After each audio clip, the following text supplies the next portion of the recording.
kakarating lang dito sa Hong Kong. Di ba basta wala pang 30 minutes siyang nakalapag sa bahay ng amo niya. Tinerminate na siya, guys. Our hearts beat to the city streets. We began to feel the fire. And hello, people of the universe. Welcome back again sa aking YouTube channel. This is Victoria on the house. Hello. Ayan, magandang, tanghali na, alas 12 na. So, vlog ako ngayon. Dahil nahirapan ako sa sitwasyon ko ngayon. Ayan. Nasa katulong dito, ayan ang aking a day na life. So, kitchen, ang linis ko ngayon dahil Tuesday. So, first time ko linisin tong namin. Ang tawag dyan yung exhaust fan ng lutuan. Kasi electric kasi gamit namin. So, ayan. Tinanggal ko yan. Ang dumi na, tanggal ko na yun dito talaga. As in, grabe ang oily nit eh. Tapos sa loob, ayan tsura niyan. Kaya naglabas ako. And, kaya kailangan ko alisin nga kasi ito, tawag dito? Pumasok dito. Kaya maingay siya. Maingay na siya, lalo siyang umingay. Kasi may tumirang ibon. Kasi di ba may exhaust fan pa dito? Yung daluyan ng, usok. Pupunta sa labas. Eh, yung exhaust fan namin na parang labasan ng usok dun sa pinakalabas. Natirahan ng ibon dyan sa taas. So, nilinis na yung nakaraan. Napasukan ng ibon. Ginawa ng pugad. Kasi wala siyang sarado eh. Nung parang pinakatubo niya palabas. So, nakaraan, inayos na yan ng amo ng kapatid ng amo ko. So, ito naman. So, ayan ang buhay ko. Sama ko kayo today sa aking paglilinis. So, ayan, napagod ako. Ang hirap kasi tanggalin. Ayan ang buhay natin dito. Tayo? All around. Dito sa akin pinapalinis sa amo ko. Ayan, kaso nga lang, may tumutunog kasi. And, kaya, naiingayan din ako. So, sa ate Mian, yung kasama ko sa bahay, pinapalinis talaga sa kanya. Ito.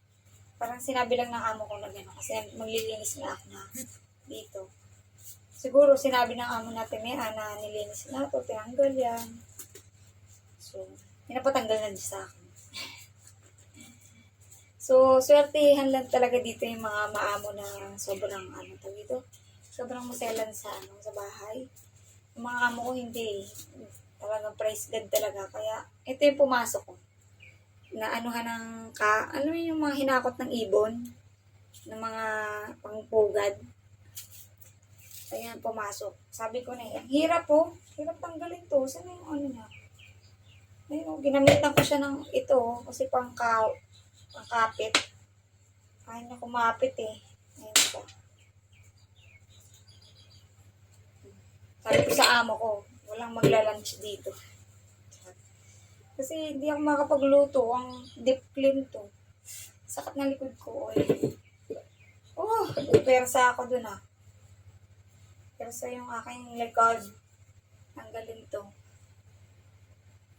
Hirap buhay.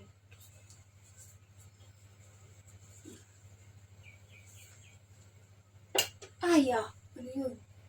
Tumunog. Hirap eh.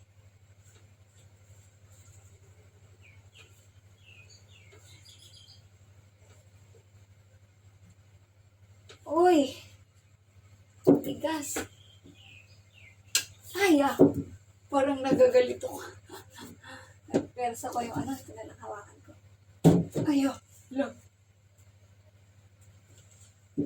Napersa ko yung nahihilap.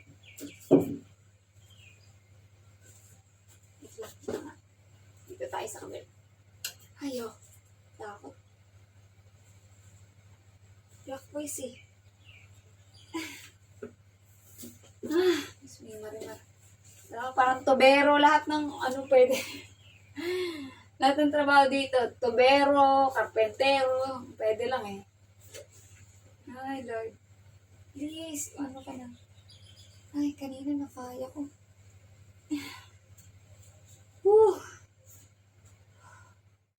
So, ayan guys. I'm back. Hindi ko natap ay okay na yung nililinis ko. Pero, hindi ko talaga siya natanggal kanina. Hindi na. Lahat na ng energy ko, binigay ko sa kanya. Ay talaga niya matanggal. Pero ito nakabit ko na uli. Dito lang naman yung may problema, may tumutunog. Kasi nga may masok na mga sanga ng ano, ng parang mga sanga yung dala ng ibon. Okay naman, ito kailangan ko pa to ikabit. Meron pa ditong katulad nito. Pero kailangan ko ng tulong yan kasi hindi ko alam. Sa Ate Mayan, yung kasama ko sa bahay, yung nasa baba. Patulong ako sa kanya. After niya, nag-ayos doon. Wala pa kasing alaga niya. So, kaya na tayo. Ang pagkain dito, alam mo na, ang mabilisan. 2:00 na kasi dumating yung mga amo ko. Hindi pa rin sila nag-lunch. Sabi ko, hindi ako magluluto. Magluluto pa rin ako. Inantay, kaya pininis. Talagang minadali ko yung matapos. Para makapagluto ako. Sabi ko, noodles na lang lutuin ko. Para mabilis. So, ayan, anong oras na? 3:00 na. Ngayon ko palang enjoy yung pagkain ko. Dumating sila, yung alaga kong babae nasa baba. Tapos yung amo kong babae umalis. Sundiin niya yung isa kong alaga. At may air klase siya ngayon. So, klase sa labas. So, isasama niya yung isa. Balik tayo sa chika ko. So, kain na tayo guys. Lunch na. Late lunch. Dito, masanay na kayo sa late na kain. 3:00 na. Pero sumubo-subo naman na ako kanina. Kaso lang iba yung kain talaga. Di ba yung nakaupo. Ay, naku. Pagod ako.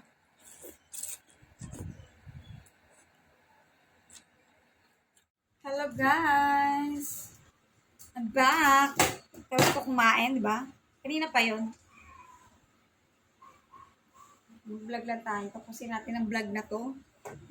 Lagi akong nag-start mag-vlog, pero hindi natatapos. So, for today, yan. Plancha-plancha muna tayo for today's video.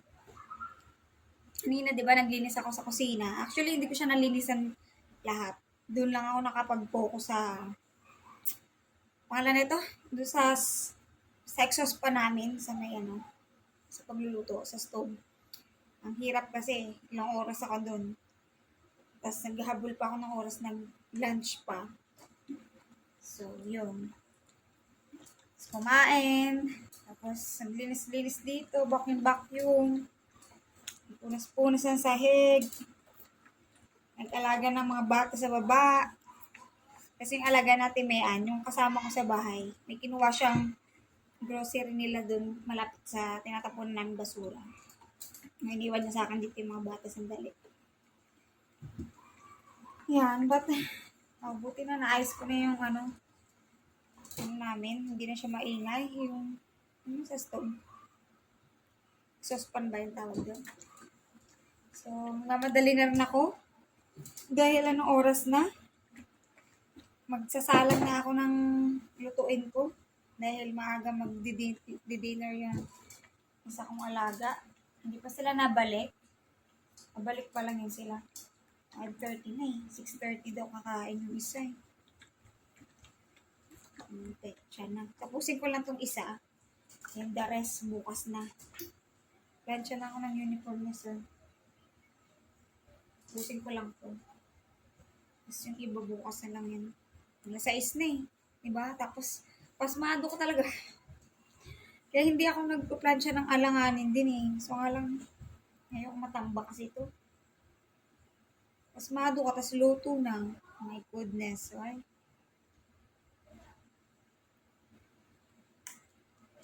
Sige lang. Plancha-plancha.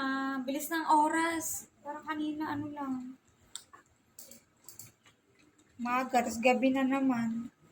Bukas umaga na naman. Ang bilis lumipas ng araw pag ang dami mong ginagawa. Ano ba bukas? Wednesday. Hindi kami lilipas. Mamalengke kami bukas ng umaga. Sama ako umalis. So, ayan. So, may napanood ako. Gusto ko na lang di-share. Yung isa sa mga vlogger dito sa Hong Kong. Mga sikat na vlogger. Anaal. Na ano, si Ibong Adarna. Shinare niya. Nakaraan na may na-terminate. Nakakauwi lang. Karating lang dito sa Pilipinas. Karating lang dito sa Hong Kong. Di ba mga basta wala pang 30 minutes siyang nakalapag sa bahay ng amo niya. Tinerminate na siya, guys. Ganun ang katindi dito. Ganun katindi ang mga andito, mga employer din. Hindi ko naman kayo dinidiscourage, but expect the unexpected. Kaya talagang todo pray tayo when may gagawin tayo sa buhay natin. Todo pray talaga tayo na bigyan tayo ng kahit na paano mabait na amo. Alam mo yun, yung kahit na paano tuturin tayong tao. Ano yun? Ayun yung prayer ko when nag-apply ako dito sa interview ko. Sabi ko, kahit okay lang yung trabaho, basta yung mabait na amo. I mean, yung ituturing kang tao, kahit na paano, alam mo yun. Praise God naman. Very considerate naman yung mga amo. Hindi naman nila ako tinuturing na others. Diba? Of course, syempre may limitation. Ganun pa rin minsan, talagang katulong ka lang talaga. Pero hindi naman sila ganun. But anyway, ayun nga, chika. Na-terminate si Kunyang, ang ating kababayan.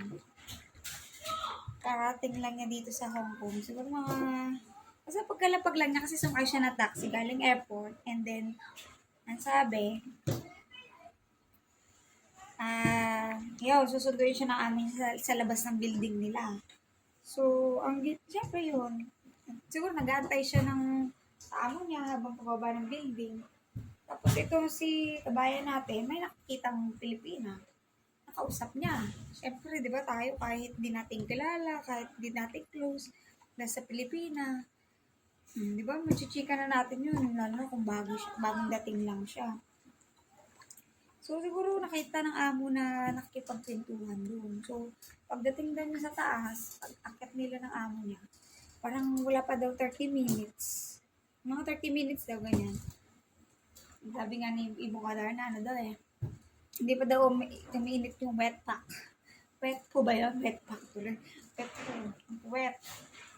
Hindi pa umiinit sa puan. Sinabihan na daw siya na bumalik na sa agency. Terminated. May ganun pala. Ngayon ko lang narinig yun na ganun na 30 minutes. Kakadating mo lang galing airport iti-terminate ka. Minsan hindi ko rin arok yung isip ng mga tao dito sa Hong Kong. Alam mo yan, mga Chinese, hindi ko na minsan maarok kung ang gusto nila sa buhay nila. Diba? Yung alam mo yung nag-aksaya sila ng pera, syempre, tapos pagod, syempre, yung nag-hire sila, interview, time consume din yun, diba? Tapos, papauwin din nila, dahil lang daw kasi, ito yung dahilan, guys. Dahil daw, nakita ni amo na may nakausap siya. And, ang dahilan, nga, na may kakilala daw dun sa building. Parang ayaw ng amo na may kakilala siya, ayaw ng amo na ganun, na may connection siya sa iba. Parang ganun. Diba? Ewan ko, praning. Grabe naman yung ganung pagka-praning. Pero guys, may mga ganyan mga amo dito na paranoid sa mga katulong nila. Kasi, iba naman kasi hindi natin masisi din. Kasi tayo mga Pilipino, hindi ko naman nila lahat, but mostly, kasi ayun yung narinig ko and experience ng iba. Na talagang iba talaga tinitake advantage nga yung kalayaan na meron tayo, especially pagdating sa utangan. Talagang bad record tayo sa ganyan. Na ayaw talaga ng mga amo dito yung mga utang, ayaw nila yung mga ganyan. And mostly, ayun yung dahilan ko bakit natin namilit yung isang katulong. So, minsan ganun. And then, ayaw nila, may mga amo na ayaw sila pinag-uusapan. May mga ganun, ayaw kayong ipakausap sa iba. Alam mo yun, kunyari may gatherings, tapos makipag-usap ka sa mga ibang katulong, or ano, pag nakita nila, aanhin ka, sasabihan ka, ganyan. May ganun, guys. Parang isasama ka switchmate ko na ano, sa Galilee din. Ganun yung amo niya na parang pag nakipag-usap siya, parang TH yung amo niya. Pinag-uusapan daw sila, ganyan, ganyan. Kasi diba? Kasi tayo minsan may ganun eh. May factor na talaga ngayon na pinag-uusapan natin yung amo. Nag-share ng mga anik-anik. So, yun. Siguro dahil din dun. Kaya may mga praning na mga, mga amo. But, totoo naman din yun. Pinag-uusapan naman talaga.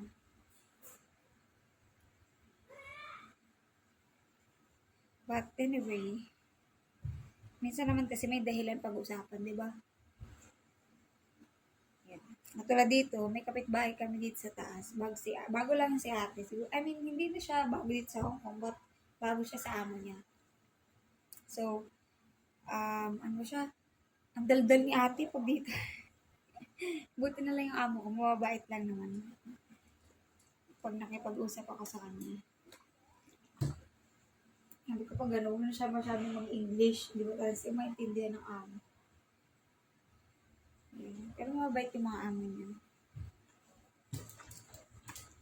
So, ayun lang. Ngayon lang naman gusto ko i-share habang nag-vlog siya ako. Kaya talaga dito sa Hong Kong, hindi ka talaga sigurado. Ayun yung mahirap din dito sa Hong Kong is mayroong termination at saka break contract. So, termination, yan, pwede kang i-terminate anytime. So, if bago ka pa lang dito, talaga kailangan pakabait ka, kapaka pa sa amo, talagang big good girl, talagang makinig ka. Mga dapat mong pakinggan, sundin, mga ayaw nila dito, ganyan. So, kailangan talaga ganon. Yan, pag-pray natin. Pag-pray natin mga magiging amo natin na huwag naman naging masyadong TH. Masyadong tawang hinala. So, yun lang. Maganda. Maganda naman dito magtrabaho kasi kahit paano. Talaga yun, may day off talaga. Katulad nga ng shinare ko, di ba? So, hindi ko natatapusin ang aking hindi ko natatapusin yung aking plancha kasi alas 6 na. Magluluto pa ako. Maaga magdi-dinner yung isa kong alaga. Dahil mayroon daw, parang ang dumi naman ng damit ang amo ko. Ang dumi. May laban, madumi pa rin. So, ayun, ganun yung excited ako dito, diba? So, ayun, talaga pag dito ka, kailangan pakabait ka, be patient. And talagang swertihan lang talaga kung makakuha ka ng amo na hindi ganun kaarte sa bahay na walang reklamo. Alam mo yan yung parang normal na tao lang. Kasi, praise God talaga, napakaswerte ko na sa mga amo ko na hindi sila ganun higpit sa mga linis-linis. Yung amo ko medyo may pagka-conscious din pag sa pagkain. Pero pag sa mga linis-linis, hindi. Kasi, hectic ang schedule namin. Ako din minsan nalabas ako, kasama niya ako. And then, susundo, may mga activities yung mga alaga ko. Talagang, wala ka talagang time maglinis. So, pag nandito ako, hindi ako lalabas, hindi niya ako kasama. So, talagang, naglilinis ako ng mga dapat kong linisin. Pero pag naman, pag labas talaga. Kasi priority namin yung mga activities, yung mga studies ng mga alaga ko kaysa yung paglilinis. Kasi dati nga bait ko pa eh. Diba kahit late na kami umuwi, mga 10, galing football class. Yung mga hindi ko pa natiklop, ganyan, titiklopin ko pa yan. Kahit anong oras ako matapos, kahit alas 12 na okay lang. Kasi gusto ko malinis yung bago ko malinis yung sala, ganyan, natiklop ko lahat. Ngayon, hindi na ganun be. Dahil pagod na rin ako, tapos, di ba, mamadali ka na. Pag hindi ko na talaga kaya matiklop, dyan lang yan, bukas ka na. Ganun. Hindi na ako dati nahiya pa ako na huwag ko tapusin, ngayon hindi na. Wala naman sila angal, wala naman sila sinasabi, so, it means okay lang. So, ayun lang guys. Ang gusto ko lang i-share today for this video. This is my day in the life. Pagiging katulong. And, wala tayong vlog this past few days dahil yung mga vlog ko hindi natutuloy, hindi ko na natapos. So, ayun, tapusin natin today's video. And sana may natulan kayo today. I hope you like this video. Please like, share, and subscribe sa aking YouTube channel. And if you have any comments, suggestion, violent reaction, just comment down below guys and I will help you to answer all of those. Baka naman, please like and subscribe. Thank you guys. See you in my next vlog.